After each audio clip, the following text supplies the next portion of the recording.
We got a beautiful find here. Elijah actually saw this snake and came and got me. This is a milk snake here in West Virginia. This is a juvenile. You can tell by the collar phase. Their collar changes as they get older. Right now it's going to eat smaller insects, lizards, things like that. But when they get bigger, they are good mousers and great for catching mice, rats, things like that. They're found a lot of times around barns, old buildings, things where there's a lot of mice. They excrete a distinct milk like substance whenever they feel threatened, which you can kind of see that a little bit here on my hand. Kind of keep an eye on the snake there, but you can kind of see that on the hand there. Oh, about dropped him there. And they're not really that harmful. You know, he's bit me a couple times, put a couple marks in me, but nothing major. You see, he just grabbed me there again. But it's more of a self-defense tactic. This one is just 8, and you can see he's got a little larger belly right here. That's where he's digesting his food. He was just kind of hanging out here whenever Elijah found him.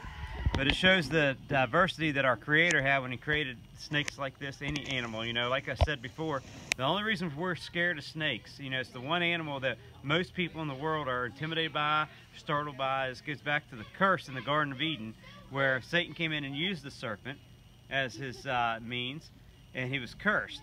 And he said that the woman you will bruise her heel and she will bruise your head. So it created this innate fear of snakes that we have now, but they still are very beneficial to our ecosystem. So even though they were cursed, all things work for the glory of the Lord and for those who are called for His purpose, and including animals that before the fall of man would have been probably very good helpers, and after the fall of man we're now enemies with. And you can see there, it's just awesome. This is one of my favorite snakes that we can find. This is just a gorgeous snake.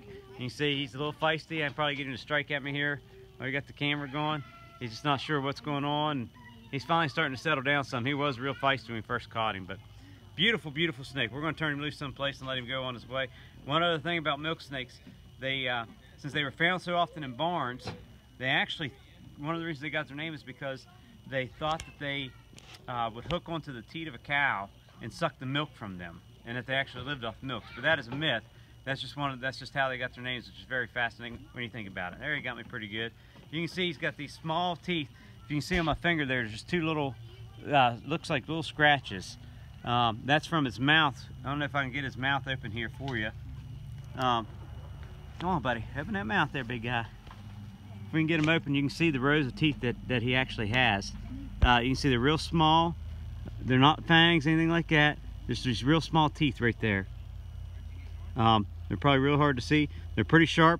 That allows him, what that does, that just allows him to grab a hold of his food, and he can hold on to it while he's regurgitating it. There he goes up through my hand. See, he's trying to get away, so he's not going to be real aggressive and try to bite. You can see I let him crawl up my arm here. He's not going to strike until he feels threatened. If he feels constricted, he will strike. So, but just a beautiful snake. We're going to take and find another home for him. So let's go and put him up. You ready, Elijah? All right.